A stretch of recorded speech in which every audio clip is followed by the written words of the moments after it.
الحمدللہ رب العالمین والعاقبۃ للمتقین والصلاة والسلام علی اشرف الانبیاء والمرسلین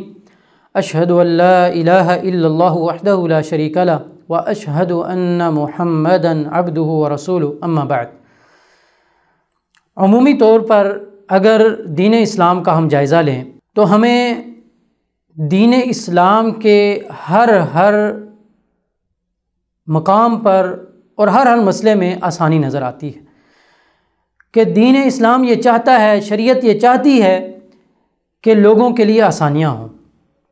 اللہ رب العزت نے قرآن مجید میں اس چیز کا بہت سے مقامات پر ذکر فرمایا، لا یکلف اللہ نفسا الا وسعها یرید اللہ بکم الیسر ولا یرید بکم العسر۔ بہت سے مقامات پر اللہ رب العزت نے اس چیز کو ذکر کیا کہ اللہ رب العزت تم سے آسانی چاہتے ہیں، تم سے کوئی مشقت یا تکلیف نہیں چاہتے، اور اللہ رب العزت تمہارے اوپر اسی چیز کو مقرر کرتے ہیں جو تمہارے لیے آسان ہوتی ہے۔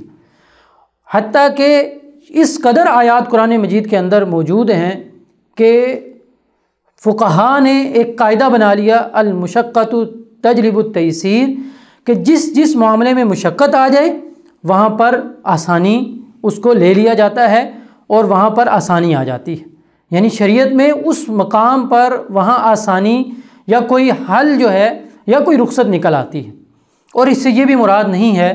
کہ ہمیں جس مقام پر جو ہے وہ ہماری طبیعت اس کو مشکل جان رہی ہو اور ہم اپنے مطابق جو ہے اس میں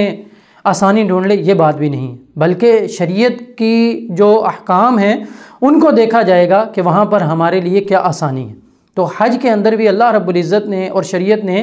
بہت سی آسانیاں رکھی ہیں۔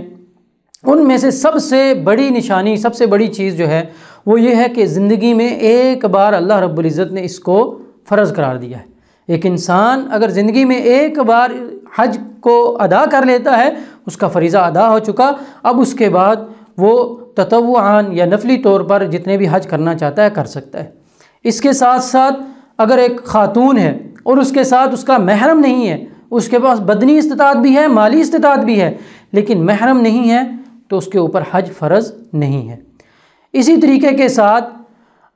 جو ایک اور آسانی ہے وہ یہ ہے کہ اللہ کے نبی صلی اللہ علیہ وسلم نے حجاج کرام کے لیے نماز کو جمع کرنے کا، نماز کو قصر کرنے کا اس میں حکم دیا ہے۔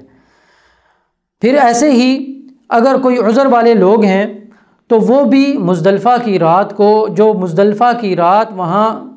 9 اور 10 کی درمیانی رات مزدلفہ میں گزارنی ہے، اگر کوئی عذر والے لوگ ہیں، کوئی بوڑھے ہیں یا خواتین ہیں تو وہ اس رات کو وہاں سے جا سکتے ہیں اور اس کا گزارنا ان کے اوپر واجب نہیں ہے۔ اسی کے ساتھ ساتھ قربانی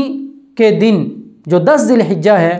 اس دن کے جو اعمال ہیں شریعت نے اس میں بھی رخصت دی ہے کہ جو کام آپ کو میسر آئے، جس طریقے کے ساتھ آپ اس کو کر سکتے ہیں، اور یہ مشہور حدیث ہے، اور اس حدیث کی وجہ سے مختلف محدثین کرام نے اور علماء نے اس کے حوالے سے کتابیں بھی لکھی ہیں کہ جس میں نبی صلی اللہ علیہ وسلم نے فرمایا افعل ولا حرج، کہ ایک صحابی نے پوچھا کہ میں نے یہ کام پہلے کر لیا، یہ والا کام بعد میں کر لیا، آپ صلی اللہ علیہ وسلم نے فرمایا افعل ولا حرج، اور صحابی فرماتے ہیں اس دن جو بھی کام تقدیم و تاخیر آگے پیچھے کرنے کے حوالے سے جو بھی سوال ہوا، آپ صلی اللہ علیہ وسلم نے فرمایا کہ کر لو، کوئی حرج والی بات نہیں۔ اسی طریقے کے ساتھ رمی الجمرات میں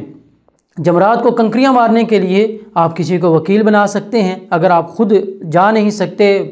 ضعیف ہیں یا خواتین ہیں تو وہ اپنا وکیل بنا سکتی ہیں۔ اسی طریقے کے ساتھ آخری جو چیز ہے وہ طواف وداع ہے کہ طواف وداع جو مکہ سے نکلتے ہوئے آخری جو ایک واجب ہے وہ ادا کرنا پڑتا ہے۔ اگر کوئی ایسی خاتون ہے جس کے ایام کے دن ہیں، یا ایسی کوئی خاتون ہے جس کی ولادت کی وجہ سے وہ نفاس کا شکار ہے، تو ایسی خواتین سے اللہ رب العزت نے اور شریعت نے اس طواف کو جو ہے اس کی رخصت دی ہے، وہ اس طواف کو کیے بغیر جا سکتی ہیں۔ تو یہ حج کی کچھ آسانیاں تھیں جو شریعت نے ہمارے لیے رکھی ہیں۔ اللہ رب العزت سے دعا ہے کہ اللہ رب العزت دین کو سمجھنے کی اور اس کے مطابق عمل کرنے کی توفیق عطا فرمائے۔ وآخر دعوانا ان الحمد للہ رب العالمین۔